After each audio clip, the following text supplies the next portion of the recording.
সিয়াম কিন্তু আমাদের সাথে কথা বলে, সিয়ামের একটা বার্তা থাকে, একটা মেসেজ থাকে, আমরা বুঝি না। আমি ফেসবুকে প্রচুর ভিডিও দেখি, রিল দেখি, ইউটিউবে প্রচুর শর্টস দেখি, আমি ওয়াজ শুনতে গিয়ে আওয়াজে চলে যাই, আমার ঠিক থাকে না।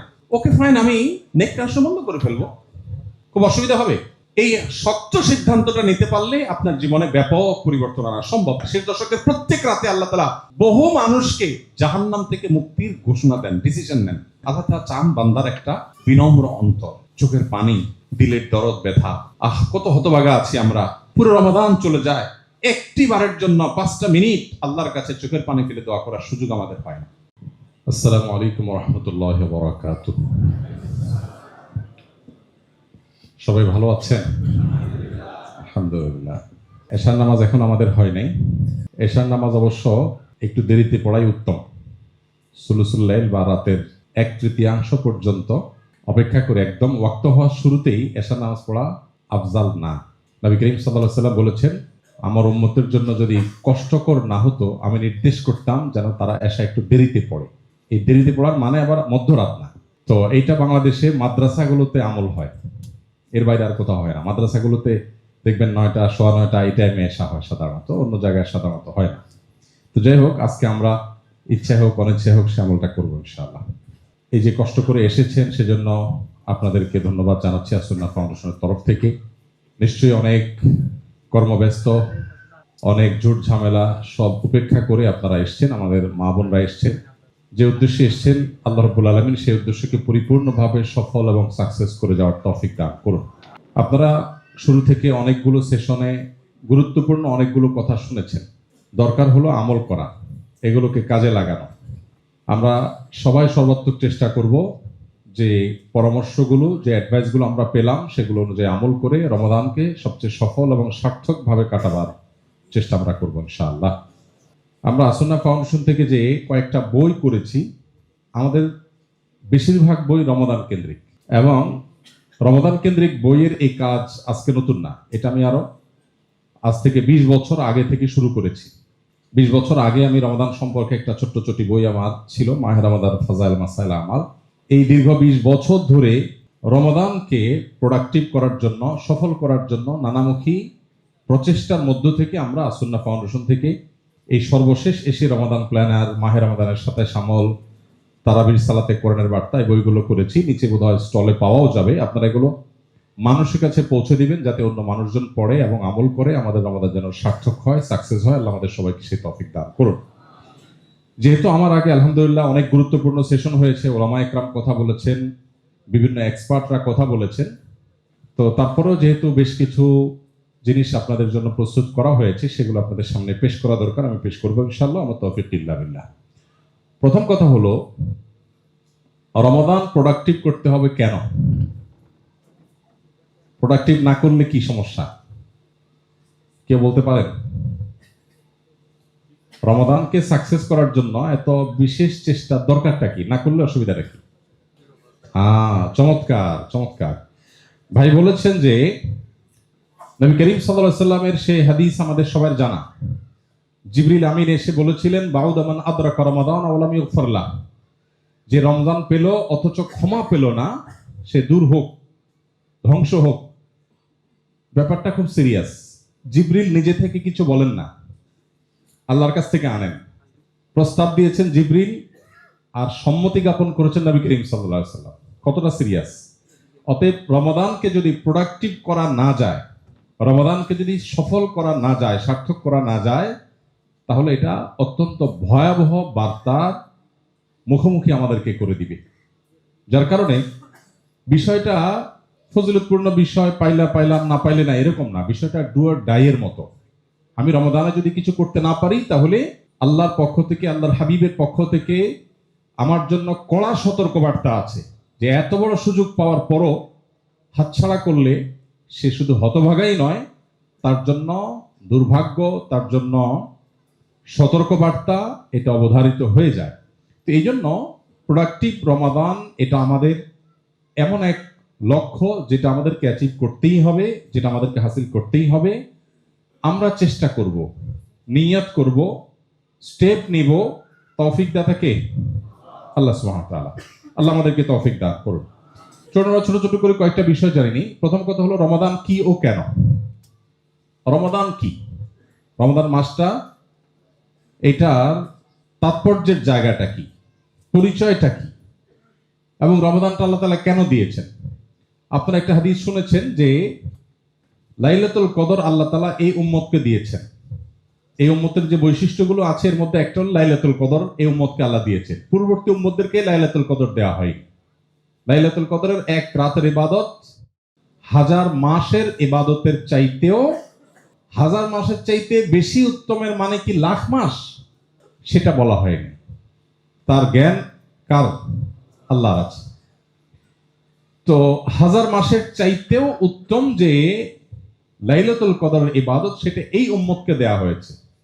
এই প্রসঙ্গে একটা হাদিস আপনারা নিশ্চয়ই শুনে থাকবেন, বেশ প্রসিদ্ধ এবং বহুল প্রচারিত হাদিস। সেটা হলো নবী করিম সাল্লাল্লাহু আলাইহি ওয়াসাল্লাম পূর্বের যে মানুষরা ছিল যারা অনেক বেশি হায়াত পেত, নূহ আলাইহিস সালাম কত বছর হায়াত পেয়েছেন? তো 900 বছর, 1000 বছর, আরো বেশি হায়াত আগের যুগের মানুষ পেত। কিয়ামতের আগে আখিরি জামানার উম্মত হিসাবে নবী করিম সাল্লাল্লাহু আলাইহি ওয়াসাল্লামের উম্মত, তাদের হায়াত আস্তে আস্তে কমে আসছে। তো 1000 বছর ধরে আল্লাহর ইবাদত করে যতটা ভালো কাজ করা যায়, নেক আমল অর্জন করা যায়, অল্প সময়তে এত বেশি করা যায় না। তো আল্লাহ তাআলা লাইলাতুল কদর আমাদেরকে দিয়েছেন। এর একটা হিকমা এটাও হাদিস দ্বারা প্রমাণিত যে আমরা যাতে অল্প সময়ে অনেক বেশি ইবাদতের সওয়াব নিয়ে যেতে পারি। অতএব রমাদান আসছে আমাকে অল্প সময়ে বিপুল পরিমাণ সওয়াব আমার ঝুলিতে, আমার অ্যাকাউন্টে দিয়ে আমি যেন দুনিয়া থেকে যেতে পারি, সেই সুযোগটাকে আমাকে তৈরি করে দেওয়ার জন্য। সেই সাথে রমাদান আসছে আমাকে সারা বছর যে ক্ষতি, সেই ক্ষতিটা পুষিয়ে নেওয়ার জন্য। আমরা সারা বছর আমল ইবাদতের যে ঘাটতি তৈরি হয়, আমরা চাইলে রমাদানে আল্লাহ তাআলা সে আবহ তৈরি করে দিয়েছেন। শয়তানকে শৃঙ্খলাবদ্ধ করা হয়, জান্নাতের ডোর ওপেন করে দেওয়া হয়, জাহান্নামের দুয়ার বন্ধ করে দেওয়া হয়, অর্থাৎ ভালো কাজের একটা আবহ তৈরি হয়ে যায়। এই জন্য দেখবেন রমাদানে একজন আপদমস্তক খারাপ মানুষও তার মনোজগতে এক ধরনের পরিবর্তন হয়। পারলে শয়তানও মনে হয় একটু নেকামল করার চেষ্টা করে, এমন একটা ভাব।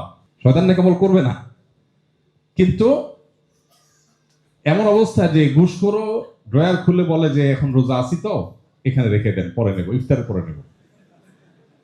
তো ঘুষখোর পর্যন্ত রোজা রেখে টাকা ধরতে চিন্তা করে। তার মানে আল্লাহ তাআলা একটা আবহ তৈরি করে দিয়েছেন রমাদানের মাধ্যমে, যাতে আমরা সারা বছরের ক্ষতি পুষিয়ে নিতে পারি। আমি যখন মাদ্রাসায় পড়ি, ছাত্র জীবনে, অনেক আগের কথা, আমার আব্বার এক বন্ধু ছিলেন, ওনার কাপড়ের দোকানে রমজানের আগে যখন মাদ্রাসা বন্ধ হতো, আমি হাফেজ না, তারাবির জিম্মাদারি নেই আমার, তো ওনার দোকানে বসে ওনার একটু হেল্প করতাম। তো ঈদের আগের দিনগুলোতে মনে আছে, রমজান মাসে বিশেষ করে আপনার সন্ধ্যার খানা ইফতারের পরে আর খাওয়ার টাইম নেই, রাত 10টা 11টা বেজে গেছে। বললাম, চাচা খাবেন না? আরে বেটা, খানা কত খাবি, কালকে খাবি সারাদিন, আজকে চান রাত, আজকে কামাই করতে হবে, সব মাসে তো উপার্জন হয় না। তো রমাদান মাসটা হলো কামাইয়ের মাস, আমরা এটাকে বানাই নিছি খাওয়ার মাস। আমাদের বাণিজ্য মন্ত্রণালয় সংশ্লিষ্ট যে সমস্ত ডিপার্টমেন্টগুলো আছে, যারাই যখন সরকারে থাকুক, বেচারাদের রমজানের আগে থেকে চ্যালেঞ্জ থাকে যে খাবার দাবার সব ঠিক মতো মজুদ আছে, বারবার করে বলতে হয়, কারণ মানুষ খাওয়ার জন্য প্রস্তুত হইতেছে। যেখানে পুরো রমজানের সারা দিনে খাবারের অপশনই নেই, সেখানে খাবার তো অন্য দিনের চাইতে একটু কম লাগা, অন্য মাসের চাইতে একটু কম লাগার কথা, কিন্তু রমজানে তার চাইতে কম হয় না বেশি লাগে? বেশি লাগে। আমাদের রমজানের প্রস্তুতি মানে কি? ছোলা, চিনি, বেগুন, বেসন, যা যা লাগে এই আইটেমগুলো কিনা, এ হলো রমজানের প্রস্তুতি। মহিলাদের রমজানের প্রস্তুতি কি? যত রকমের আইটেম লাগে সেগুলো জোগাড় তারা করছে, আর পুরুষরা বাজার করছে। এগুলো আমাদের রমজানের প্রস্তুতি। রমাদান কি এবং কেন আসছে, এটা হয়তো থিওরিক্যালি আমরা অনেকেই জানি, বাস্তবতা হলো সুযোগটাকে আমরা বেশিরভাগ মানুষ কাজে লাগাতে পারি না। আল্লাহ আমাদের সবাইকে এটাকে কাজে লাগাবার তৌফিক দান করুন। প্রিয় ভাইরা আমার, রমাদান মাস আসছে আমাদেরকে অল্প সময়ে অনেক সওয়াব আহরণ করবার সুযোগ এনে দেওয়ার জন্য। রমাদান মাস আসছে আমাদের সারা বছরের আমলের যে ঘাটতি আসে সেই ঘাটতিটা পুষিয়ে নেওয়ার জন্য। ব্যবসায়ের যেরকম মৌসুমের সময় ডাল সিজনের ব্যবসা করে নিতে হয়, আমাদের রমাদান মাসটা আসছে সেজন্য। সেই সাথে আল্লাহ তাআলা এই মাসে মাপের জন্য, মাগফিরাতের জন্য বহুমুখী পথ খুলে রেখেছেন। আমলের ক্ষেত্রে রমাদান কেন্দ্রিক ফজিলতের যে হাদিসগুলো পরিমাণে এত বেশি যে যেই রমাদান বছরে 30 দিন সিয়াম সাধনা, 30 দিনের আমল, সেটা নিয়ে এত ফজিলতপূর্ণ হাদিস রয়েছে। গুরুত্বের বিচারে রমাদানের সিয়ামের চাইতে যাকাতের গুরুত্ব বেশি না কম? বেশি। কিন্তু মর্যাদা বা ফজিলত সংক্রান্ত হাদিস যদি আপনি দেখেন, আপনি দেখবেন যাকাতের তুলনায় সিয়াম এবং রমাদান কেন্দ্রিক হাদিস এর পরিমাণ বেশি। তার মানে এত বড় সুবর্ণ সুযোগ কেউ হাতছাড়া করুক, এটা আল্লাহ নবী সাল্লাল্লাহু আলাইহি ওয়াসাল্লাম চাইতেন না। রমজানের শেষ দশক যখন হতো, কানান নবী সাল্লাল্লাহু আলাইহি ওয়াসাল্লাম ইদা দাখালাল আশর আহিয়া লাইলা ওয়া আইকাযা আহলা। নবীজি শেষ দশক আসলে পরিবারের লোকদেরকে ঘুম থেকে ডেকে দিতেন। অন্য সময় এটা করতেন না। উনি তাহাজ্জুদ পড়তেন, পরিবারের সদস্যরা কারোর তৌফিক হলে পড়তেন, কারোর তৌফিক না হলে না পড়তেন, কিন্তু রমাদানের শেষ দশকে উনি সবাইকে ডেকে তুলে দিতেন। কারণ ব্যাপারটা হলো এরকম, আপনি যাচ্ছেন এখান থেকে সেমিনার শেষে বাসায় যাচ্ছেন, সুপার শপের সামনে আপনি যাচ্ছেন, আপনার সাথে আপনার ফ্যামিলির আর 2-4 জন আসছে, সেখানে দেখছেন সুপার শপের সামনে একটা বড় সাইনবোর্ড লাগানো আছে যে আজকে এখন রাত 12টা পর্যন্ত অফার চলতেছে, যে যা নিবে 101 টাকা। একটা অফার, যদি এটা বাস্তবসম্মত না, ধরুন 101 টাকা যে যা নিবে, বা একটা নির্দিষ্ট ট্রলি এটা ভরে নিবে অল্প একটা অ্যামাউন্ট দিয়ে, একজনে একটা ট্রলি নিতে পারবে। এখন আপনার গাড়িতে যদি আপনার সাথে আরো লোকজন থাকে ফ্যামিলির, এরা যদি একটু জিমায় যায়, গাড়িতে অনেক সময় জিমা যায় না, আপনি বলবেন যে থাক আমি যাই, ওরা ঘুমো জিমা, এটা বলবেন? আরে তাড়াতাড়ি উঠ, গোমবোধ যেতে পারবে বাসায়, লুট করে নিয়ে যাচ্ছে মানুষ, জলদি আয়।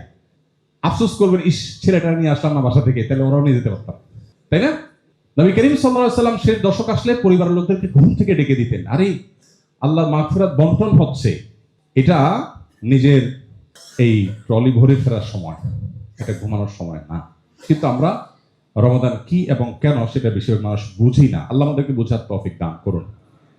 শাব্দিক অর্থের বিচারে রমাদান এই শব্দটা আরবি রমাদন থেকে, যার অর্থ জ্বালিয়ে দেওয়া, ভস্ম করে ফেলা, পুড়িয়ে দেওয়া। এখন রমাদান মাসের যে মর্যাদা, মাহাত্ম্য, এর সাথে জ্বালানো পোড়ানোর কি সম্পর্ক? জ্বালানো পোড়ানো এটা তো বাহ্যিকভাবে ভালো কোনো জিনিস আমরা বুঝি না জ্বালানো পোড়ানো বলতে। অনেক মুহাক্কিক, অনেক গবেষক ওলামা ইকরাম বলেছেন যে মূলত এই মাসে বান্দার আমলগুলোকে আল্লাহ তাআলা এত দ্রুত মাফ করে দেন যে এই মাসটা গুনাহ জ্বালানোর মাস, পাপাচার ভস্ম করার মাস। এত সুবর্ণ সুযোগ এই মাসটাতে আসে, এই জন্য এই মাসের নামই হলো রমাদান। রমাদানের প্রধান আমল হলো সিয়াম, যেটাকে আমরা রোজা বলি। রোজার উদ্দেশ্য কি, লক্ষ্য কি? সবাইকে একমত? আমরা রোজা কেন রাখি? কেউ বলছেন আল্লাহ সন্তুষ্টির জন্য, কেউ বলছেন তাকওয়া অর্জন করার জন্য। কোনটা সঠিক উত্তর হবে? দুইটা তো সঠিক না। তাকওয়া ব্যাপার কি? এখন আওয়াজ একটু বেড়ে গেছে এটার পক্ষে। আপনার আল্লাহ সন্তুষ্টি চান না, তাহলে আবার তাকওয়া দিয়ে কি করবেন? আমরা রোজা রাখি কি আল্লাহ সন্তুষ্টির জন্য না তাকওয়া অর্জনের জন্য? এতে আপনাদের বল পাল্টে গেল তো দেখি।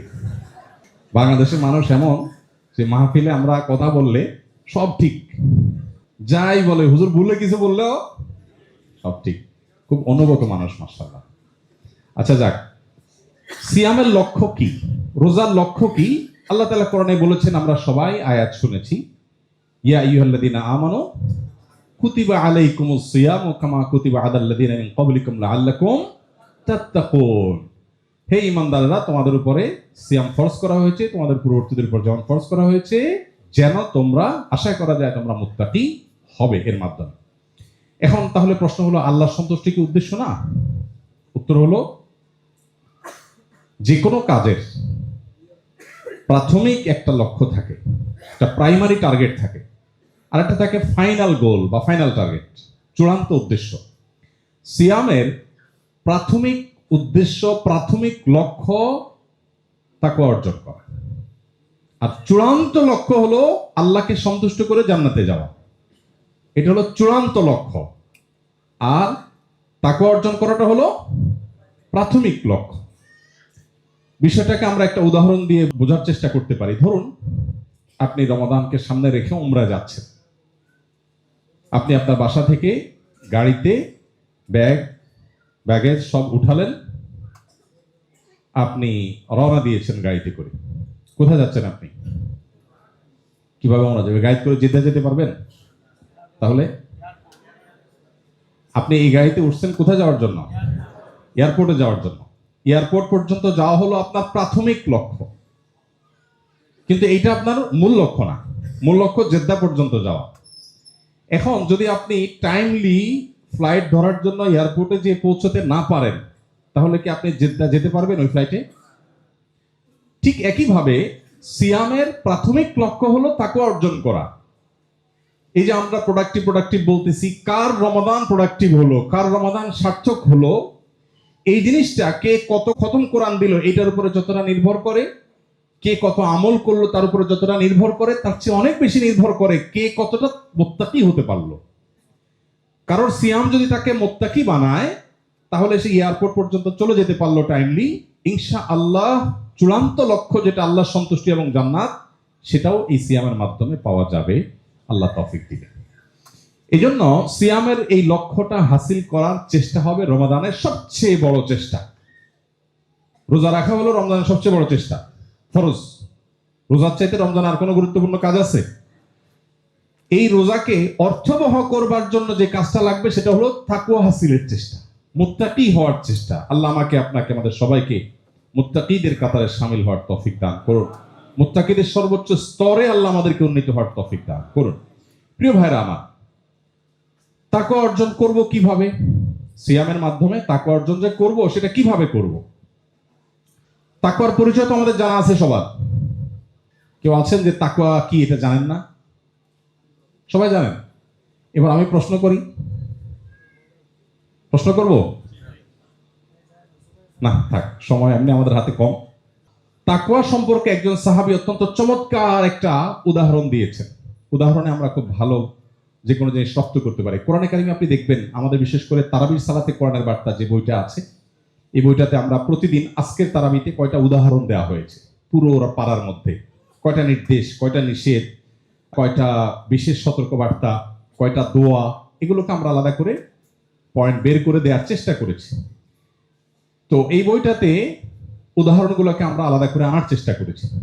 উদাহরণ আল্লাহ তাআলা কোরআনে অনেক বেশি দিয়েছেন, কারণ মানুষ এটাতে অনেক সহজে বুঝতে পারে। ধরুন তাকওয়া অর্জন করা সম্পর্কে ওই যে সাহাবী যে উদাহরণটা দিয়েছেন, সেটা যদি আপনি রপ্ত করেন, দেখবেন আপনি তাকওয়া সবচেয়ে ভালো বুঝতে পারছেন। এমন তো আমরা বুঝি তাকওয়া মানে হলো বেঁচে থাকা, শব্দের অর্থের বিচারে বেঁচে থাকা, আরো নানা অর্থ করা যায়, কিন্তু মূলত তাকওয়ার ব্যাখ্যাটা ওই সাহাবী যেটা দিয়েছেন অত্যন্ত চমৎকার। সেটা হলো, আপনি একটা এলাকা পার হচ্ছেন, একদিক দিয়ে ঢুকে আর একদিক দিয়ে বের হয়ে যাবেন। বিরাট একটা রাস্তা আপনি পার হবেন, ক্রস করবেন। এই রাস্তা অতিক্রম করতে গিয়ে প্রচুর পরিমাণ কাঁটার মুখোমুখি হন, কারণ পুরো জায়গাটাতে প্রচুর পরিমাণ এমন গাছ আছে যে গাছটা কাঁটা বিশিষ্ট। ফলে এই পুরো জায়গাটা কণ্টকাকীর্ণ, কাঁটা দিয়ে ভরা। এই জায়গাতে যাওয়ার সময় আমাদের প্রত্যেকটা মানুষের সতর্কতা সর্বোচ্চ পর্যায়ে থাকবে। আমরা চেষ্টা করব যাতে কাঁটা বিদ্ধ না হয়। কোনোভাবে যদি কাঁটা বিদ্ধ হয়ে যায়, যেহেতু পুরো এলাকাটাই কাঁটায় ভরা, আমি চাইলেও পরিপূর্ণ শতভাগ কাঁটা মুক্ত থাকা কঠিন। যদি কাঁটা বিদ্ধ হয়ে যায়, আমরা কি করব? দ্রুততার সাথে কাঁটাটা খুলে ফেলে হাঁটা শুরু করব। এবার আগের চেয়ে একটু বেশি সতর্ক থাকার চেষ্টা করব, তাই না? ঠিক তাকওয়ার জিনিসটা এরকম। আল্লাহ তাআলা পৃথিবীতে বহু গুনাহ, বহু হারামের হাতছানি দিয়ে রেখেছেন, এগুলো কাঁটা। আমরা চেষ্টা করব এগুলো থেকে বাঁচার। যদি কখনো স্পর্শ করে ফেলে, তাহলে তওবা করে ফেলা হলো কাঁটা খুলে ফেলা, এবং তওবার পরে আমার সতর্কতা আরো বেশি হবে।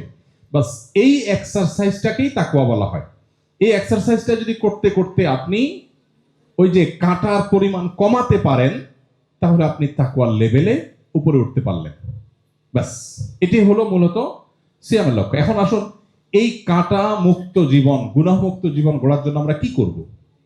আমার আগে ফাহিম আপনাদেরকে পরিবেশ সম্পর্কে, আশপাশটা এনভায়রনমেন্ট সম্পর্কে বলেছে, সে কথা এখানেও চলে আসবে। আল্লাহ তাআলা কোরআনে কারিমে বলেছেন, ইয়া আইয়ুহাল্লাযীনা আমানুত্তাকুল্লাহ ওয়া কুনু মা'আস সাদিকিন, হে ঈমানদাররা তাকওয়া অবলম্বন করো আর সাদিকদের, সত্যবাদীদের সাথে থাকো, মুত্তাকিদের সাথে থাকো। তার মানে এই সঙ্গ এবং পরিবেশটা মানুষকে অনেক বেশি প্রভাবিত করে, ফলে এই জিনিসটা আমাদের জন্য খুব গুরুত্বপূর্ণ। আসুন আমরা কয়েকটা পয়েন্ট দেখে নেই তাকওয়া অর্জনের জন্য আমরা কি কি করব। নাম্বার 1, গুনাহমুক্ত জীবন গড়ার অভ্যাস করা।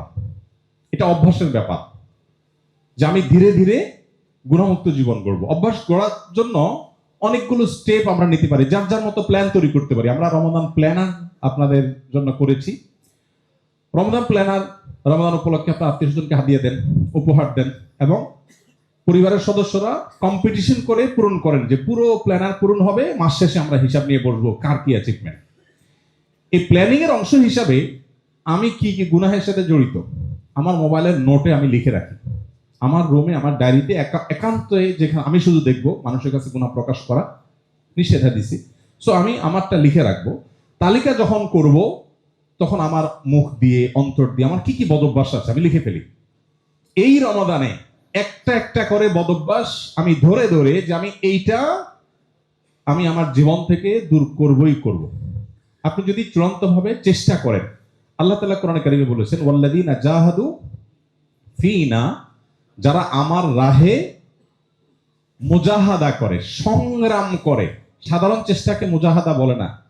যারা আমার রাহে আসার জন্য সংগ্রাম চালায়, আল্লাহ বলেছেন, লানাহদিয়ান্নাহুম সুবুলানা, আমি অবশ্যই তাদেরকে দেখাবো আমার দিকে আসার বহু পথ। সে আসতে চাইবে, আল্লাহ একটা পথ দেখাবেন না, সুবুলানা, সাবিলের বহু বচন, বহু পথ আল্লাহ দেখাবেন। এই জন্য আপনি আগে সিদ্ধান্ত নেবেন যে আমি গুনাহমুক্ত জীবন গড়ব, এবং তার জন্য চেষ্টা করবেন। ওই যে আপনি নোট করলেন যে আমার এই এই অভ্যাস আছে, নোট করার পর আপনি টার্গেট নিলেন যে আমি এই গুনাহ থেকে বাঁচার জন্য কি কি স্টেপ নিতে হবে। এই স্টেপগুলো আপনাকে অবলম্বন করতে হবে। এভাবে করে করে আস্তে আস্তে মানুষ গুনাহ থেকে বাঁচার চেষ্টাটা করতে হয়, শুরুটা করতে হয়। এরপর আসুন দ্বিতীয়ত, পরিবেশ নিশ্চিত করা। আপনার গুনাহ মুক্ত থাকার জন্য অনুকূল পরিবেশটা গুরুত্বপূর্ণ। আপনি চাইলেও গুনাহ থেকে বাঁচতে পারবেন না যদি পরিবেশ আপনার জন্য প্রতিকূল হয়। এই জন্যই খুঁজে খুঁজে খুঁটে খুঁটে অনুকূল পরিবেশটা নিশ্চিত করবার চেষ্টা আমাদেরকে করতে হবে, যে আমি কিভাবে গুনাহ থেকে বেঁচে থাকার পরিবেশটা তৈরি করতে পারি। আপনার বাসা হবে মুত্তাকি, পরহেজগার, আল্লাহ ভীরু এই মানুষগুলোর আশেপাশে। আপনার ফ্যামিলির সাথে সম্পর্ক হবে ওইরকম ফ্যামিলির যারা তাকওয়াতে অনেক আপার ক্লাসে আছে, যারা আপনার চাইতে অনেক উপরে দিনের দিক থেকে, সেই ফ্যামিলির সাথে আপনার ফ্যামিলি উঠা বসা হবে। আপনার বাচ্চাদের বন্ধু হবে ওই বাচ্চারা যে বাচ্চাদের মধ্যে কোনো বাজে অভ্যাস নেই, যে বাচ্চারা খুবই ভদ্র, যে বাচ্চারা আল্লাহকে চিনে, যে বাচ্চারা আখিরাতকে বুঝেছে। বিশেষ করে আমরা এখন যে বিশ্ব বাস্তবতার মুখোমুখি, চতুর্পাশে ওই যে গুনাহের কাঁটা, হাজার হাজার গুনাহের কাঁটা পরিকল্পনা করে এমন ভাবে সেট করা হয়েছে, এটা গাছের কাঁটা মতো না যে র্যান্ডম পড়ে আছে, বরং আমাকে এই কাঁটা ফোটাবার জন্য নানান আয়োজন আছে। এখান থেকে বাঁচাটা সহজ বিষয় না। গতানুগত কিছু কাজ, একটু নামাজ পড়লেন, রোজা রাখলেন, একটু হজ যাকাত দিলেন, একটু দাড়ি রাখলেন, একটু মহিলারা পর্দা করলেন, এই কাজগুলো অনেক কঠিন কাজ না। তুলনামূলকভাবে পরিপূর্ণভাবে তাকওয়ার উপরে ওঠা যত কঠিন কাজ, এটার জন্য পরিবেশ যত সহায়ক, অন্য কোনো বিষয় এত সহায়ক না। বাহ্যিক আসবাব, উপকরণ হিসাবে পরিবেশটা হবে সবচেয়ে বড় সহায়ক। এমনকি আমার প্রথম স্টেপেরও আগে এটা আসা উচিত, কারণ পরিবেশটা যখন অনুকূল হয় তখন মানুষ না চাইতেও তার দ্বারা ভালো কাজ করা সম্ভব হয়, আর যখন প্রতিকূল হয় সে চাইলেও অনেক সময় ভালো কাজ করতে পারে না। আর এই জন্য আপনার বাসা, আপনার পরিবেশ, আপনার প্রতিবেশ, আপনার কর্মস্থল, আপনার সন্তানের শিক্ষা প্রতিষ্ঠান, আপনার বন্ধু বান্ধব মহল, আপনার সারাউন্ড, এগুলো হয়তো হবে এমন যে এরা সবাই আমার চাইতে উপরে তাকওয়ার দিক থেকে, আমি সেই সার্কেলটা মেনটেন করব। এটা করলে ইনশাল্লাহ অনেক বেশি সহজ হবে। এরপর আসুন 3 নম্বর, প্রতিবন্ধকতা দূর করা। এটা ফাহিম আমার আগে কথা বলেছে, মাশাআল্লাহ। এই প্রতিবন্ধকতার অধীনে আমি মোবাইল নিয়ে কথা বলতাম, সেও আজ ফাহিম করে শেষ করে ফেলেছে, আমার কাজ শেষ হয়ে গেছে। আমি শুধু এটুকু বলবো যে ওলামায়ে কেরামের পরিভাষায় দুটি শব্দ আছে খুবই গুরুত্বপূর্ণ। একটার নাম হলো তাখলিয়া, খাদিয়া বা খদিয়া, তাখলিয়া। আরেকটা হলো তাহলিয়া, হাদিয়া। তাখলিয়া মানে হলো খালি করা, খালি শব্দটা আরবি, ওখান থেকে তাখলিয়া। আর তাহলিয়া মানে হলো সজ্জিতকরণ। আমরা যখন ভালো কিছু নিজের ভেতরে আনতে চাইবো, আগে আমাকে খালি করা প্ল্যান করতে হবে। খালি না করে যদি আমি ভালো আনতে চাই, হয়তো কিছু আনতে পারবো, কিন্তু কাজের কাজ হবে না। ব্যাপারটা হলো এরকম যে আমরা মাদ্রাসায় ছেলেরা যখন পড়ে, আপনার পানি পাক করার যে মাসআলা, এই প্রসঙ্গে একটা প্রসিদ্ধ পরিচিত অধ্যায় আছে, মাদ্রাসার ছাত্ররা সবাই জানে যে একটা কুয়াতে বা সীমাবদ্ধ জায়গাতে যদি কোনো প্রাণী পড়ে মারা যায়, তাহলে কি করতে হবে, পানি কিভাবে পাক করবে। কাপড় চোপড় তো আমরা ধুয়ে পাক করি। এখন একটা কুয়াতে একটা মশা মারা গেল, নাপাক হয়ে যাবে কিনা, একটা ইঁদুর মারা গেল, নাপাক হবে কিনা, হইলে সেটা পাক করার বুদ্ধি কি। তো এটার জন্য প্রসেস আছে যে অমুক প্রাণী আকার অনুযায়ী, অমুক প্রাণী মারা গেলে এত বালতি পানি তুলে ফেললে পাক হয়ে যাবে, অমুকটা হলে এর চেয়ে বেশি বালতি লাগবে, এরকম হার আছে। এখন ধরুন আপনার একটা কুয়া আছে, এই কুয়াতে একটা ইঁদুর পড়েছে, বা যাই হোক বিড়াল পড়েছে, কুকুর পড়েছে, মারা গেছে। এখন এই পানি পাক করার জন্য আপনাকে এত বালতি পানি তুলতে হবে। আপনি পানি তুলছেন, কিন্তু মরা ওই ইঁদুরটা ভেতরেই ছিল, কি বলেন, পাক হয়ে যাবে? পাক হবে না। বরং আগে তাহলিয়া করতে হবে, আগে ওইটা ফেলতে হবে, এরপরে আপনি কুয়া থেকে পানি তুলবেন, আস্তে আস্তে পাক হয়ে যাবে পানি। ঠিক একইভাবে প্রতিবন্ধকতা দূর করা ছাড়া আপনি রমাদানে অনেক কিছু করে ফেলবেন, হয় না। দেখেন, প্রতি বছর এখানে যারা আছেন, আমরা যদি এখন সবার ইনফরমেশন নেই, আমার মনে হয় সবার অলমোস্ট কাছাকাছি তথ্য আমরা দেব। সেটা হলো প্রতি বছরই রমাদান আসলে আমরা খুব নিয়ত করি, মাশাআল্লাহ এবার রমাদান ইনশাআল্লাহ কিছু একটা করব। বাট যখন এই শেষ দশক আস্তে আস্তে যেতে থাকে, চাঁদ ওঠার সংবাদ শুনি, একদিকে ঈদের আনন্দ, অপরদিকে এক রকমের ব্যথা থাকে, পারলাম না, তো অনেক কিছু করার প্ল্যান ছিল বাট হয়ে উঠলো না। এই আফসোস করতে করতে আমরা রমাদানকে বিদায় দিতে হয়, ঠিক না? কেন হয়? কারণ সঠিক পরিকল্পনা নাই। এই যে তাহলিয়া আগে খালি করা। আমি অনেক আমার ঘনিষ্ঠ বন্ধু যাদেরকে আমি তাকওয়ার কারণে পছন্দ করি, বিশেষ করে দেশের বাইরের কিছু ভাই বোন আমার আছেন, সৌদি আরবে যখন ছিলাম মিডল ইস্টে, কিছু দিনদার মানুষজনের সাথে আমি উঠা বসা করার চেষ্টা করতাম। তাদের অনেককে দেখতাম যে রমাদান উপলক্ষে তাদের part of preparation mobile net থেকে ডিসকানেক্ট করে ফেলা। হোয়াটসঅ্যাপ, এটাতে সারাক্ষণ তার যোগাযোগ রাখতে হয়, সব জায়গায় সে জানায় দেয় রমজানের 5-7 দিন আগে SMS করে দিই আমি 1 মাসের জন্য হোয়াটসঅ্যাপের বাইরে চলে যাচ্ছি, আমাকে পাওয়া যাবে না, সিমে SMS করতে পারেন বা কল করতে পারেন, আমি শুধু সিমে থাকবো, হোয়াটসঅ্যাপে থাকবো না। আবার অনেককে দেখেছি যে পুরো মোবাইল থেকেই গায়ে, মোবাইল হয়তো কারোর কাছে দিয়ে দিয়েছে যে কেউ ফোন করলে ধরবা, বলবা যে আমি এই কয়দিন মোবাইল ব্যবহার করছি না, খুব আর্জেন্ট কিছু থাকলে আমাকে জানাবো। এটা হলো প্রিপারেশনের একটা অংশ। মানে কিভাবে আমরা প্রতিবন্ধকতা দূর করব, কেন হয় না। আমরা গত বছর রমাদানে খতম করতে চাইছি বাট খতমটা হয় নাই। গত বছর রমাদানে অনেক আমল করব বাট হয় নাই। কেন হয় নাই? কারণগুলো তো আমি জানি, আমি খাতা কলম নিয়ে ফেলি, নোট করে ফেলি কি কি কারণ ছিল। এরপর একটা একটা করে এগুলোর বিরুদ্ধে আমি যুদ্ধ ঘোষণা করি। অনেকে বলে হুজুর মোবাইল তো ছাড়তে পারি না। মোবাইল ছাড়া কোনো ব্যাপার? যারা যারা রমজান উপলক্ষে মোবাইল ছাড়তে চান এবং পারেন না, তারা সবাই মোবাইলটা এখানে রেখে যাবেন যাওয়ার সময়। এগুলো আমরা বিক্রি করে ফাউন্ডেশনে ঢুকাই দিব ইনশাআল্লাহ। আপনার কাজটা সহজ করে দিলাম, আপনি তো পারতেছেন না, আপনি শুধু এখানে রাখবেন, বাস আপনার দায়িত্ব শেষ, বাকি কাজ আমরা করব। বেশিরভাগ মানুষই এই সহজ কাজটাকে অনেক কঠিন বানায় ফেলছে, শয়তান তার কাছে এটাকে অনেক কঠিন করে ফেলছে। যাই হোক, এই প্রতিবন্ধকতা দূর করার জন্য আমাদেরকে নানামুখী উদ্যোগ নেওয়া দরকার। মোবাইল থেকে নিয়ে, সোশ্যাল মিডিয়া থেকে নিয়ে, খারাপ বাজে বন্ধু থেকে নিয়ে, যা যা হতে পারে সেগুলো নিজের জীবন থেকে সরাবার প্ল্যান করা। এরপর আসুন দোয়া করা।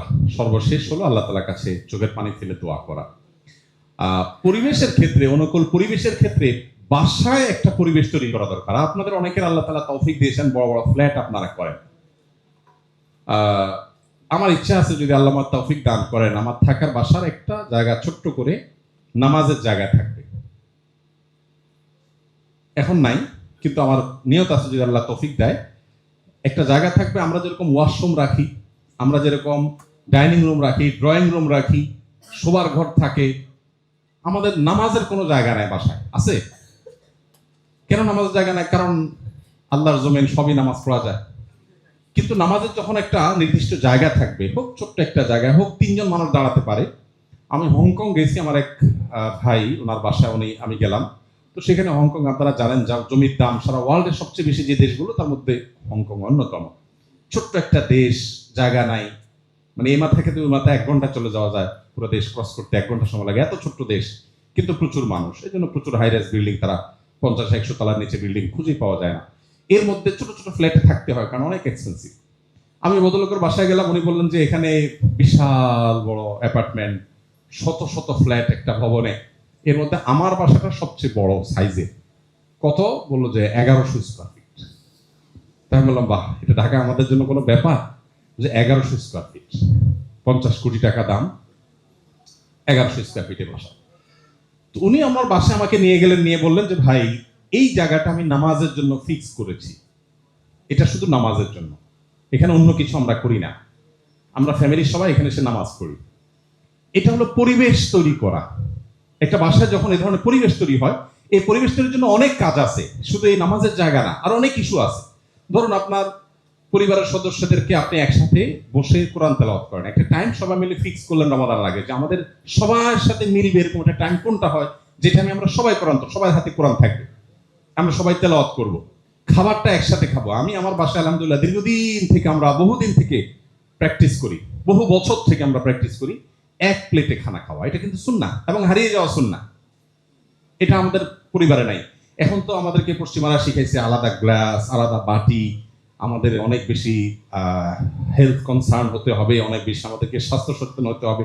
এসব করতে করতে এমন অবস্থা হয়েছে যে এখন স্বামীরও আলাদা গ্লাস, ওয়াইফেরও আলাদা গ্লাস। নবী করিম সাল্লাল্লাহু আলাইহি সাল্লাম যে গ্লাস থেকে পানি খেতেন, মা আয়েশা রাদিয়াল্লাহু তাআলা যে দিক দিয়ে পানি খেতেন, গ্লাসের ঠিক ওই দিক দিয়ে মুখ রেখে নবী সাল্লাল্লাহু আলাইহি ওয়াসাল্লাম পানি খেতেন। এটা হলো আসল ভালোবাসা। এখন শুধু এসএমএস দেন, আই লাভ ইউ টু, দুনিয়ার নাটক অভিনয় সব করেন, তলে তলে গ্লাসে পানি খেলে আপনার কাছে ঘৃণা লাগে। আর নবী করিম সাল্লাল্লাহু আলাইহি সাল্লাম তার যে ভালোবাসা ছিল সেটা ছিল সবচেয়ে রিয়েল। যাই হোক, তো পরিবারের লোকদেরকে একসাথে এক টাইমে ম্যাক্সিমাম ফ্যামিলিতে এখন খাওয়া দাওয়া হয় না, ছেলে এক টাইমে খায়, বাপে এক টাইমে খায়। আমাদের বাসায় আমরা চেষ্টা করি আলহামদুলিল্লাহ, দিনের বেলায় এক একজন এক এক জায়গায় থাকো, ঠিক আছে, হয় না। আর রাতের বেলা সবাই একসাথে, সকালের নাস্তা সবাই একসাথে। সকাল নাস্তা সম্ভব না হয়, রাতেরটা মাস্ট, সবাই এক টাইমে এক প্লেটে খাবে। কারণ একটা প্লেটে যখন 4-5 জন বসে, তখন কি হয়, মাথাগুলো আধা ফিটের দূরত্ব থাকে না, কয়েক ইঞ্চির দূরত্ব থাকে, আর বডি একদম ঘেসে ঘেসে যায়, হাত একের সাথে আর কোনো টাচ হয়। এটার একটা প্রভাব আছে আপনার মধ্যে, সৌহার্দ্য, সম্প্রীতি, ভালোবাসা আনার ক্ষেত্রে। এখন নাই কেন সম্প্রীতি? এর অনেক কারণের মধ্যে এটা একটা। তো এই জন্য পুরো পরিবেশটাকে যদি আপনি অনুকূল করতে পারেন, যে আমরা তেলাওয়াত করব তাহাজ্জুদ ভোর রাতে, সবাই আমরা তাহাজ্জুদ করব, সবাই আমরা কান্নাকাটি করব, দোয়া করব, পরিবেশটা যে কত গুরুত্বপূর্ণ। আমি আমার শৈশবের কথা মনে আছে, আমি যখন মাদ্রাসায় পড়ি, মাদ্রাসার ছুটি হলে আব্বার কাছে বেড়াতে যেতাম। তো আব্বার সাতক্ষীরাতে মাছের ঘেরের ব্যবসা ছিল, চিংড়ি মাছের। তো বিরাট বড় ঘেরের একটা জায়গায় অফিস এবং স্টাফরা থাকে ওই জায়গায়। এমনকি বাসা বাড়িতে যখন থাকতাম তখনও মনে আছে, ভোর রাতে উঠে আব্বার যে তাহাজ্জুদের পরে যে কান্না, এই কান্না শুনে কোনো পাষাণও ঘুমায় থাকতে পারবে না। কাউকে ঘুম থেকে ডাকলে তো কারো ভালো লাগে না, কিন্তু তাহাজ্জুদের পর যে আল্লাহর কাছে কান্না, যে আল্লাহর কাছে কান্নার মধ্যে বাবা নাম ধরে, একটা একটা সন্তানের কথা নাম ধরে ধরে বলছেন, আল্লাহ আমার অমুক ছেলেকে আপনি মুত্তাকিদের ইমাম বানান, আল্লাহ আমার অমুক মেয়েকে আপনি আমার চক্ষু শীতলকারী সন্তান বানান, আল্লাহ তাকে আপনি হাফেজ বানান, আলেম বানান, দায়ী বানান। এটা যখন আপনি বলবেন, আপনার আওয়াজে, আপনার দোয়ার আওয়াজ যখন আপনার বাচ্চার কানে যাবে, এই বাচ্চা বুঝবে যে আমার বাবা আমাকে, আমার মা আমাকে কতটা ফিল করলে এই ভোর রাতে আরামের ঘুম বাদ দিয়া উঠে আমার জন্য দোয়া করছে। সে এখান থেকে যে ইন্সপিরেশন পাবে এটা 2-4-10টা সেমিনার দিয়ে হবে না। এই জন্য বাসা বাড়িতে এরকম আমরা একটা পরিবেশ, শুধু বাসা বাড়ি না, আপনি যেখানে থাকেন, অফিসে যান, সব জায়গায় এই পরিবেশটা নিশ্চিত করা দরকার। যাই হোক, এই 4টা স্টেপ আমরা অবলম্বন করবো তাকে অর্জন করার জন্য।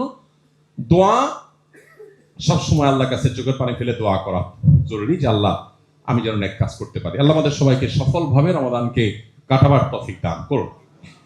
রমাদানের দুটি ভার্সনের কথা বলবো আমরা। রমাদানের দুটি ভার্সন না বলে আমরা বলতে পারি সিয়ামের দুটি ভার্সন। এই ধারণাটা সাইয়েদ আবুল হাসান আলী আন-নাদবী, আপনার নাম শুনেছেন?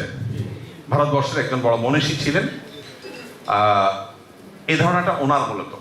উনি আমাদেরকে সিয়াম বুঝাবার জন্য দারুণ একটি উদাহরণ দিয়েছেন। আমার কাছে খুবই মনে হয়েছে যে সিয়াম বোঝার জন্য এটা চমৎকার, এই জন্য আমি আপনাদের সামনে উপস্থাপন করছি। সিয়াম সম্পর্কে উনি বলেছেন সিয়াম 2 প্রকার। কয় প্রকার? একটা হলো রমাদানের সিয়াম, আরেকটা হলো জীবনের সিয়াম। জীবনের সিয়াম অর্থাৎ আমরা যে রোজা রাখি রমজানে বা রমজানের বাইরে নফল রোজা, এই রোজাগুলো এগুলো যেরকম রোজা, আমাদের পুরো জীবনটাও একটা রোজা। রমজানের রোজা শুরু হয় কখন? শবে সাদিকের সময়। জীবনের রোজা শুরু হয় কখন? মানুষ যখন প্রাপ্তবয়স্ক হয় তখন। রমজানের রোজা শেষ হয় কখন? সূর্য যখন ডুবে যায়। জীবনের রোজা শেষ হয় কখন? জীবনের সূর্য যখন ডুবে যায়। রমজানের রোজা যদি ভেঙে যায় তাহলে সেটা আবার রেখে দিতে হয়, রিকভার করতে হয়। জীবনের রোজা যদি ভেঙে যায় সেটা আবার তওবা করে রিকভার করতে হয়। সিয়াম শব্দের অর্থ বিরত থাকা। সওম বা সিয়াম যেটাকে আমরা রোজা বলি, এটা শব্দের অর্থ হলো কি? বিরত থাকা। ভোগবাদী পৃথিবীতে কোথাও আপনাকে বিরত থাকতে খুব একটা বলা হবে না। সব বিজ্ঞাপনে বিলবোর্ড গুলো আপনাকে ভোগের কথা বলবে, বাচ্চা থেকে নিয়ে বুড়ো পর্যন্ত। বাধা দিও না, বাচ্চা যা খুশি করুক, তাকে বাধা দিও না। তারপর নানাভাবে আমাদেরকে প্রত্যেককে লাগামহীন করে দেওয়া হচ্ছে আজকে পৃথিবীতে। আর ইসলাম আমাদেরকে শত শত বাইন্ডিংস দিচ্ছে, এটা খাওয়া যাবে না, ওইটা ধরা যাবে না, এদিকে যাওয়া যাবে না, ওইদিকে যাওয়া যাবে না। মূলত সিয়াম আমাদেরকে বিরত থাকার ট্রেনিং দিচ্ছে। দেখেন, সিয়াম রেখে আমরা পানাহার করি না। জীবনের যে রোজা আছে সেখানে আল্লাহ তাআলা আমাদেরকে নিষেধ করেছেন এটা করা যাবে না, ওইটা করা যাবে না। জীবনের রোজা ভঙ্গ হয় পানাহার করলে, রমজানের রোজা ভঙ্গ হয় পানাহার করলে, আর জীবনের রোজা ভাঙে কি করলে? আল্লাহ যা নিষেধ করেছেন সেগুলো করলে।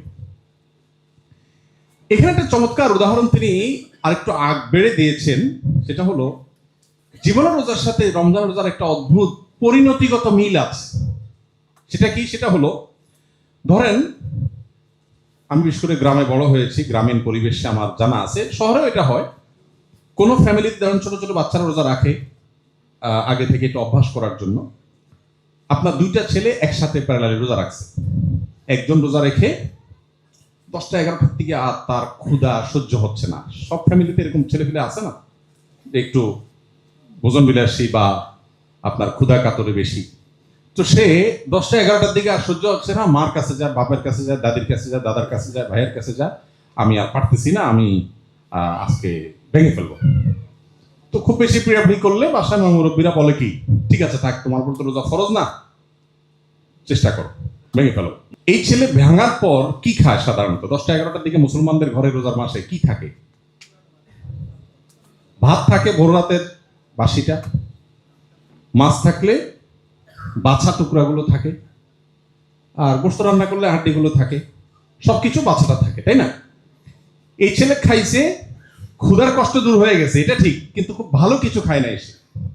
তার সাথে আরেক ভাই যে রোজা রয়েছে, সে যদি রোজা রেখে দেয় তারও কষ্ট হচ্ছে, কিন্তু সে স্ট্রাগল করবে, সে চ্যালেঞ্জ নিচ্ছে, না আমি রাখবো।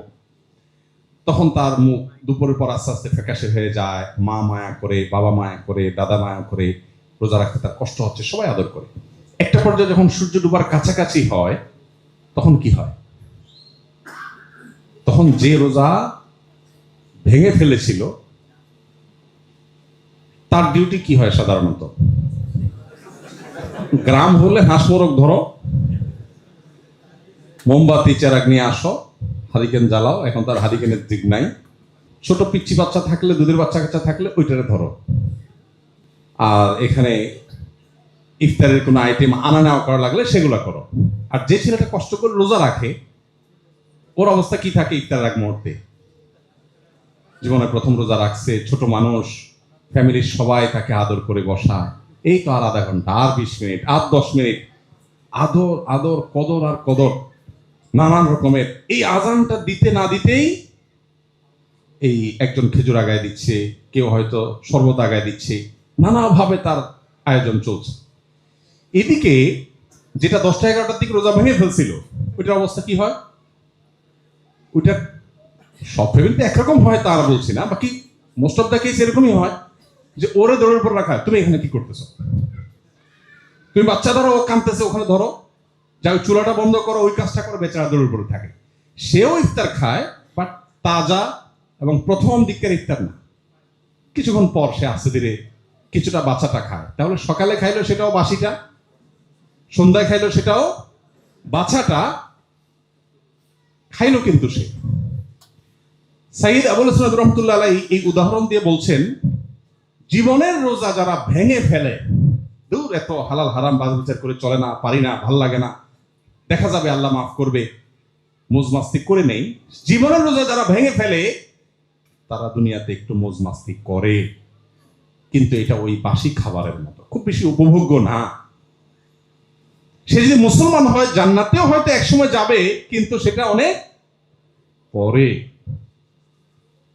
পক্ষান্তরে যে কষ্ট করে রোজা রাখে, তার কষ্ট হয় ঠিক, কিন্তু জীবনের সূর্য যখন ডুবতে যায়, তার যখন ইফতারের সময় হয়, তখন আল্লাহর পক্ষ থেকে ফেরেশতা আসে, তাতানাজ্জালু আলাইহিমুল মালাইকা।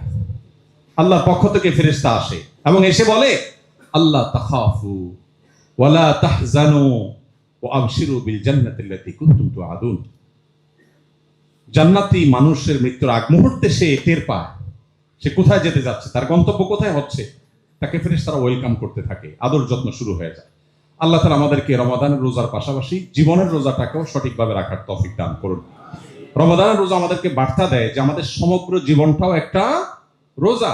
অতএব শুধু পানাহার বর্জন না, সমগ্র জীবনে, পুরো জীবনে আমরা তাকওয়া চর্চা করব, আল্লাহর বাধ্যগত থাকবো, আল্লাহর হুকুমের বাইরে চলবো না, মুত্তাকি হয়ে নিজের জীবনকে গড়ে তুলবো। আল্লাহ আমাদের সবাইকে সে তৌফিক দান করুন। চলুন তাহলে সিয়ামের দুটি ভার্সন সম্পর্কে আমরা জানলাম। সিয়াম যেহেতু মূলত শব্দের অর্থই হলো বিরত থাকা, আপনারা লক্ষ্য করবেন সিয়াম রেখে আমরা 3টা জিনিস বর্জন করি, মানে সিয়ামের মূল স্ট্রাকচার ঠিক করবার জন্য। কি কি? পান, আহার, যৌনতা। পৃথিবীতে যত অপরাধ সংগঠন হয়, বেসিক্যালি এই 3টা জিনিসকে 2টা জিনিসের মধ্যে আনা যায়। এক হলো খুনবৃত্তি, আরেকটা হলো যৌনবৃত্তি। এগুলোর কারণে যত খুন খারাপি, রাহজানি, ডাকাতি, মানুষ হত্যা, মানুষের ক্ষতি করা, শত্রুতা, মামলা মোকদ্দমা, গালি যা হয়, most of the case mainly এই 2টা জিনিসকে ঘিরে হয়। সিয়াম রমজান মাসে বলছে তুমি এটাকে কন্ট্রোল করো। সিয়াম কিন্তু আমাদের সাথে কথা বলে, সিয়ামের একটা বার্তা থাকে, একটা মেসেজ থাকে, আমরা বুঝি না। দেখুন রমজান মাসে আপনি যখন রোজা রাখেন, রোজা রাখার পর আপনার জন্য দিনের বেলা যে পানাহার করা, এই পানাহার করাটা তো বেসিক্যালি হালাল খানা, তো অন্য সময় খাওয়া হালাল, তাই না? হালাল খাবার, হালাল পানীয়, ক্ষুধাও আছে আবার খাবারও আছে, কিন্তু আপনি খাচ্ছেন না। ইফতারের সময় হয়ে গেছে, সূর্য ডুবার জন্য অপেক্ষা করছেন, ক্ষুধাও আছে খাবারও আছে, আপনি খাচ্ছেন না। এমনকি একা কোনো কক্ষে আছেন, কেউ দেখছে না, কোনো সিসি ক্যামেরাও নাই, সেখানেও আপনি খাচ্ছেন না। যে লোকটা আস্ত একটা চিটার, বাটপার, সত্য কথা জীবনেও বলে না, সেও কিন্তু রোজা রেখে রুমের দরজা আটকায় খায় না, খায়। সব জায়গায় বাটপারি করলেও রোজা রেখে বাটপারি। এই জন্য হাদিসে কুদসিতে আল্লাহ তাআলা বলেছেন, আস-সাওমু লি, রোজাটা আমার জন্য একান্তে বান্দা নিবেদন করে, ওয়া আনা আজজি বিহি, এজন্য এর বিনিময়টা আমি নিজে দেব। এখন সিয়ামের মধ্যে এক ধরনের নিষ্ঠা আছে, যেটা অন্য অনেক ইবাদতে এনশিওর করা খুব কঠিন। সিয়ামের নিষ্ঠা নিশ্চিত করা এটা খুবই সহজ, এটা জটিল কিছু না। শুধু সিয়াম থেকে বার্তাটা নেওয়া যে আমার সামগ্রিক জীবনেও তো আল্লাহ আমাকে দেখছেন, তাহলে আল্লাহ নিষিদ্ধ কাজ আমি কিভাবে করি? এই বার্তাটা যদি আমরা নিতে পারি এবং জীবন পরিবর্তন করার সংকল্পটা করতে পারি, ইনশাআল্লাহ আমাদের সিয়াম এবং রমাদান সার্থক। আল্লাহ আমাদেরকে তৌফিক দান করুন। চলুন, সময় একেবারে শেষের দিকে। রমাদান জীবন গঠন করবার জন্য এবং সার্থক করবার জন্য ছোট ছোট কয়েকটা পরামর্শ। নাম্বার 1, গুনাহ মাফের সুবর্ণ সুযোগ হিসাবে আমি যেটা বলেছি, নোট করে ফেলা এবং ডিসিশন নেওয়া, গুনাহের পথ বন্ধ করে দেওয়া। আমি ফেসবুকে প্রচুর ভিডিও দেখি, রিল দেখি, ইউটিউবে প্রচুর শর্টস দেখি। আমি ওয়াজ শুনতে গিয়ে আওয়াজে চলে যাই, আমার ঠিকঠাক থাকে না। ওকে ফাইন, আমি নেট কানেকশন বন্ধ করে ফেলবো। খুব অসুবিধা হবে? কিছু অসুবিধা হবে। আমি বড় কিছু পাওয়ার জন্য কিছু অসুবিধা আমাকে মানতেই হবে। এই শক্ত সিদ্ধান্তটা নিতে পারলে আপনার জীবনে ব্যাপক পরিবর্তন আনা সম্ভব। তাহলে গুনাহ মাফের যে সুযোগ, এক হলো গুনাহ মুক্ত থাকা, আর হলো গুনাহ মাফ করানো। মাফ করানোর সুযোগ এজন্য যে বিশেষ করে শেষ দশকে নবী সাল্লাল্লাহু আলাইহি ওয়াসাল্লাম বলেছেন, ওয়ালিল্লাহি ওয়াতাকাউ মিনান নার ওয়া যালিকা ফি কুল্লি লাইলা। শেষ দশকের প্রত্যেক রাতে আল্লাহ তাআলা বহু মানুষকে জাহান্নাম থেকে মুক্তির ঘোষণা দেন, ডিসিশন নেন। এখন আমি জানি যে আমার ডিসিশন কি হলো না হলো, আদৌ আমি সেটার মধ্যে পেলাম কিনা। এর জন্য দরকার কি জানেন? আল্লাহ তাআলা চান বান্দার একটা বিনম্র অন্তর, চোখের পানি, দিলের দরদ ব্যথা। কত হতভাগা আছি আমরা, পুরো রমাদান চলে যায়, একটি বারের জন্য 5টা মিনিট আল্লাহর কাছে চোখের পানি ফেলে দোয়া করার সুযোগ আমাদের হয় না। আমি বলি এজন্য, আমাদের রমজান 4 জিনিসের নাম। বাঙালি বা আমাদের সাবকন্টিনেন্ট, এমনকি ওয়ার্ল্ড ওয়াইড মুসলমানদের এখন অবস্থা দাঁড়িয়েছে এই যে রমজান মানে 4 জিনিস: রোজা রাখা, তারাবি পড়া, ইফতার করা, সাহারি করা। এই 4 জিনিসে রমজান সীমাবদ্ধ। আমরা যে মাহে রমজানের সাথে শামল বইটা লিখেছি, এই বইটা আপনারা একদম ছোটি বই, 1 নিমিষে পড়ে ফেলতে পারবে। এই সাথে শামল কিন্তু রমাদানের। এই সাথে শামলের মধ্যে কিন্তু 5 ওয়াক্ত নামাজ বলি না আমরা, কারণ এটা রমজানের না, এটা 7 বছরের। আপনি দেখেন, আপনি 4টা কাজকে রমাদান বানিয়ে ফেলেছেন। এর বাইরে যে আরো অনেক কাজ আছে, আমরা অনেকে জানিও না। এই জন্য গুনাহ মাফের সুযোগ হিসাবে রমাদানের যখন সামগ্রিক সব আমলগুলোকে আমি আনবো এবং গুনাহ মাফের জন্য সর্বোচ্চ চেষ্টা করব, ইনশাআল্লাহ বিইজনিল্লাহ রমাদান আমার জীবনে বড় ধরনের ছাপ রেখে তারপর যাবে। তৃতীয়ত, যেটা একটু আগেও শুনলেন আপনারা ফাহিমের বক্তব্য থেকেও, যে বিবাদ বর্ষা থেকে বেঁচে থাকার নির্দেশনা আলাদা করে আছে রমজানকে কেন্দ্র করে। এখন রমজানকে কেন্দ্র করে আপনি দেখবেন যে শয়তান আরো বিভিন্ন ঝগড়ার আইটেম বাড়ায়, উপলক্ষ তৈরি করে। আপনাকে ডিসিশন নিতে হবে যে আপনি রমজানে যত ইস্যু আসুক নিজেকে সর্বোচ্চ শক্ত রাখবেন। বাসা বাড়িতে, বিশেষ করে কর্মস্থলে, যে সমস্ত জায়গাগুলোতে আমাদের বর্ষা হয়, এই বর্ষা বিতর্কগুলো এগুলো ছাড়ার একটা প্রশিক্ষণ। আপনি রমজান পুরো মাস যদি ট্রাই করেন, রমজানের পরে দেখবেন কারোর সাথে ঝগড়া করার আগে দেখবেন হঠাৎ একটু বাধা আসছে, কারণ আপনি তো রমজান ধরে স্ট্রাগল করছেন, অভ্যাস করছেন। আচ্ছা, এর পাশাপাশি কোরআনের সাথে সময় কাটানো। কোরআনের সাথে আমাদের হাতে একেবারে সময় নাই। কোরআনের সাথে সময় কাটানোর জন্য অনেকগুলো প্ল্যান আছে।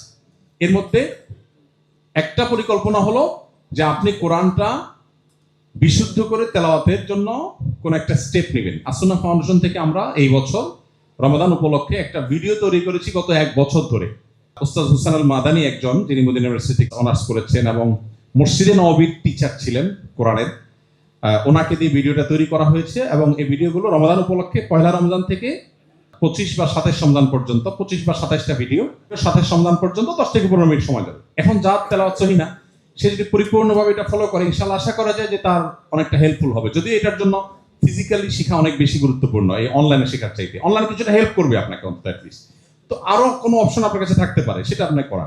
দ্বিতীয়ত হলো অর্থ বুঝে পড়া। আমি কোরআন সম্পর্কে আগে বলেছি, ফ্যামিলিতে কোরআন টাইম ঘোষণা দেওয়া।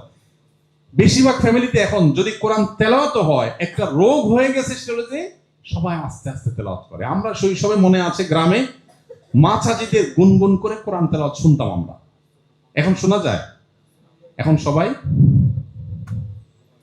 উনি জাস্ট দেখে মনে মনে পড়ছেন। কোরআনের আওয়াজ এটা শয়তানের জন্য যে কত ভয়ঙ্কর আঘাত, এটা আমরা যদি বুঝতাম তাহলে চিৎকার করে কোরআন তেলাওয়াত করতাম। যদিও চিৎকার করে কোরআন তেলাওয়াত করতে বলা হয় না, বিশেষ করে অন্য কারো ডিস্টার্ব করে কোরআন তেলাওয়াত করতে বলা হয় না। বাসার সবাই মিলে একটু আওয়াজ দিয়ে কোরআন তেলাওয়াত করেন, শয়তান সেখানে প্রবেশ করে না। সূরা বাকারা একটু আওয়াজ দিয়ে তেলাওয়াত করেন, ইনস্ট্যান্ট দেখবেন আল্লাহর কুদরত, যে শয়তান এবং শয়তানি এই বাচ্চাদের যে অ্যাবনরমাল দুষ্টামি, এগুলোর জন্য আমি তো বহুবার দেখেছি সূরা বাকারা চালু করে দেওয়ার পরে বা তেলাওয়াত শুরু করে দেওয়ার পরে আওয়াজ করে মনে হচ্ছে আগুনে পানি দিয়ে দিয়েছে। তো বাসা বাড়িতে একে তো একটা সময় কোরআন তেলাওয়াত করা, দ্বিতীয়ত হলো কোরআন একটু উচ্চস্বরে সরবে যাতে শোনা যায় সেভাবে তেলাওয়াত করা, তৃতীয়ত বিশেষ করে তারাবিকে কেন্দ্র করে আমরা যে বইটা লিখেছি তারাবির সালাতে কোরআনের বার্তা, আপনি বাসায় আজকের যে পারা তেলাওয়াত হবে সেটা সামারিটা আমরা একটু সব মিলে 10 মিনিট সময় লাগবে না, 3-4টা পৃষ্ঠা মাত্র আমরা একটু আলোচনা পর্যালোচনা করে নিই। আজকে তুমি করবা, কালকে আমি করব, কালকে মেয়েটা করবে, ছেলেটা করবে, গ্রুপ স্টাডি করা, একটা পরিবেশ তৈরি হয়। আমি চেষ্টা করি আমার বাসায় আলহামদুলিল্লাহ। এটা যদি আমরা করি ইনশাআল্লাহ বিদিনিল্লাহ রমাদানকে অনেক বেশি সফলভাবে আমরা কাটাতে পারবো।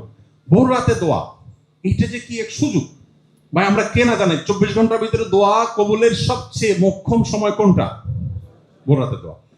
আমি বড় একটা ব্যবসা প্রতিষ্ঠান বাংলাদেশের একেবারে 1-2-3-এর মধ্যে হবে এরকম একটা ব্যবসা প্রতিষ্ঠানে আমার মনে আছে, আমি একবার কোন একটা কাজে গেছি, পরে এক ভদ্রলোক আমাকে দেখে দৌড়ে আসছে, আয়সা আমাকে জড়ায় টড়ায় খুব জোর করে তার রুমে নিল। একটু মনে হচ্ছে উনি বেশি আবেগপ্রবণ হয়ে পড়েছেন। তো আমার একটু কৌতূহল জাগলো যে মানুষ ভক্তি করে মহব্বত করে একটা লেভেল থাকে, বাট লোকটা একটু বেশি করছে মনে হয়। বললাম ভাই কি? তো উনি আমাকে বললো ভাই জানেন আপনার একটা আলোচনা থেকে আমার জীবন এমন পরিবর্তন হয়েছে, আমি মৃত মানুষ নতুন করে জীবন পেয়েছি। তেমন একটু ব্যাখ্যা করেন।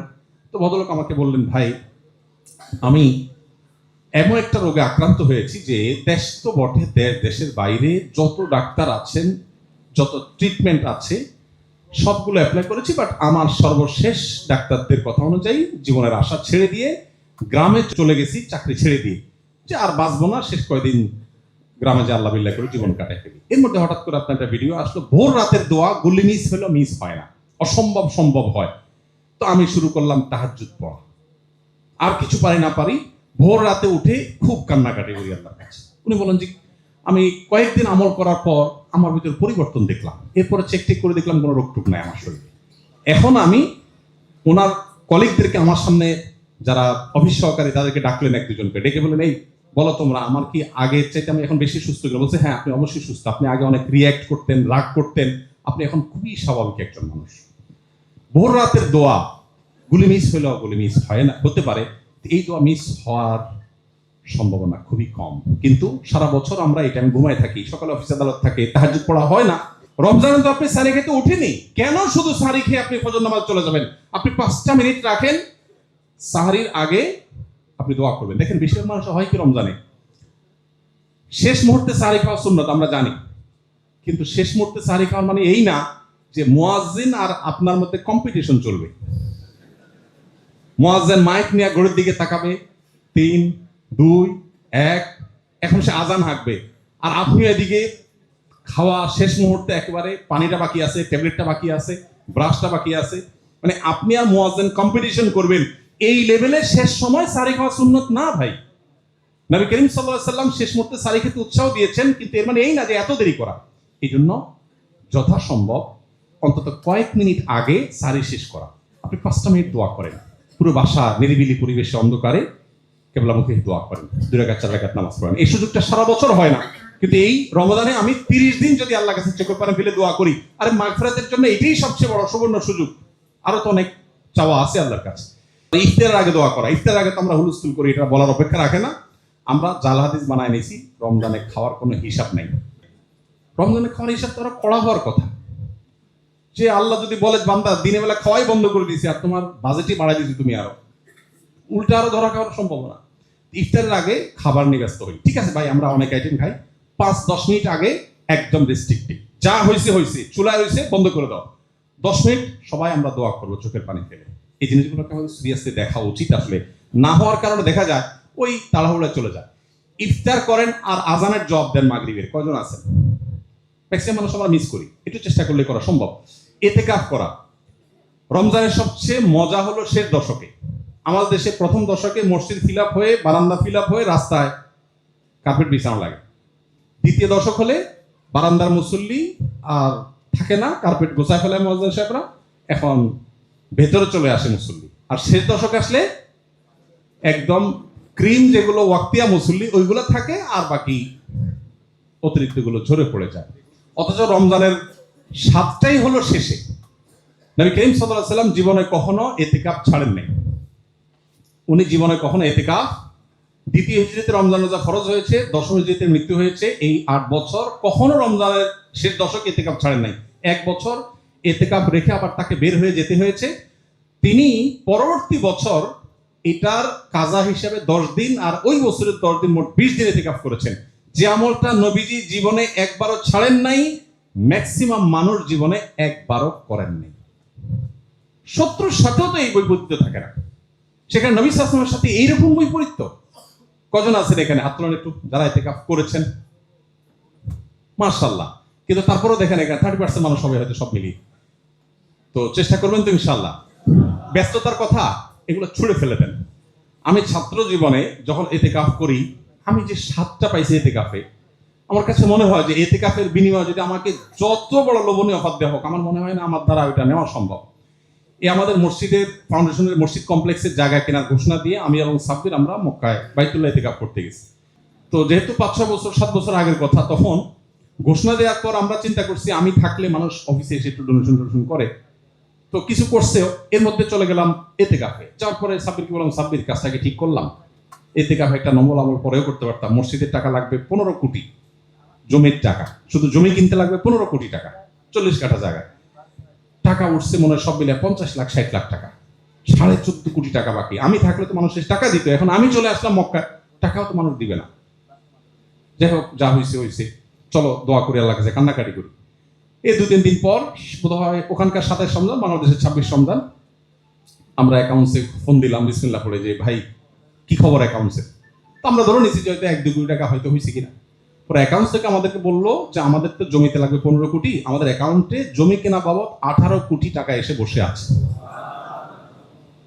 18 কোটি টাকা এসে বসে আছে। আমি এবং সাব্বির সিজদে পড়ে গেলাম, বলে কি ইট ইজ আনএক্সপেক্টেড। আপনি যদি মনে করেন যে আপনার রমজানের ইতিকাফ আপনার কাজকে ক্ষতিগ্রস্ত করবে, আপনি নিশ্চিন্ত থাকুন যে আপনার পেছনে বড় শয়তান লেগেছে, সবচেয়ে বড় মিথ্যুক শয়তান। আমার কোনো ক্ষতি হবে না। যদি ক্ষতি হয়, ইতিকাফ না করলে চেয়ে বেশি ক্ষতি হতে পারে। এটা ডিসিশনের ব্যাপার যে আমি ইতিকাফ করবো, সব আগে ভাগে গোছায় নেবো, কিচ্ছু হবে না। আপনি মরে গেলে কিচ্ছু থেমে থাকবে না, সব চলবে। অতএব ইতিকাফ করবো তো ইনশাআল্লাহ। 3টা আমল, আরাফাতের দোয়া, ইতিকাফের স্বাদ, আর সিজদার দোয়া। এই 3টা জিনিসকে পৃথিবীর কোনো কিছুর সাথে আপনি কম্পেয়ার করতে পারবেন না, কোনো কিছুর সাথে। আপনি একটা রমজান ইতিকাফ ভালো করে করে দেখেন, আপনি যে স্বাদটা পাবেন। সারা বছর নানান এঙ্গেজমেন্ট, ফোকাস থাকে না। ইতিকাফের সময় আপনি মসজিদে আবদ্ধ হয়ে গেছেন, চাইলেও বাইরে যেতে পারছেন না, অটোমেটিক আপনার দ্বারা ভালো কাজ হবে। আল্লাহ আমাদেরকে তৌফিক দান করুন।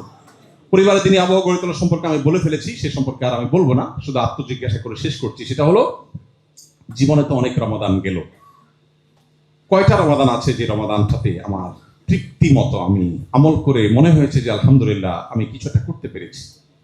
বেশিরভাগ রমাদান আমাদের হেলায় ফেলায় কেটে গেছে।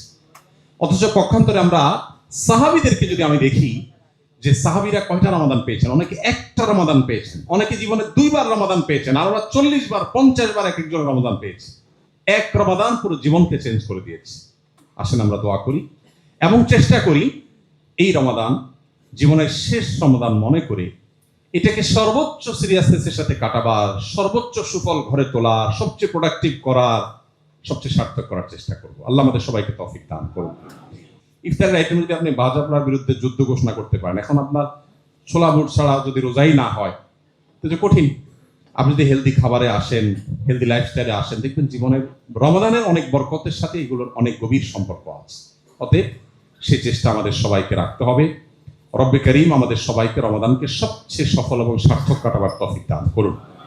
আমরা রমাদানে আমাদের ইবাদতের প্রতিবন্ধকতাগুলোর বিরুদ্ধে যুদ্ধ ঘোষণা করে আসুন রমাদানকে সাজাবার জন্য এখন থেকে প্ল্যান পরিকল্পনা করি।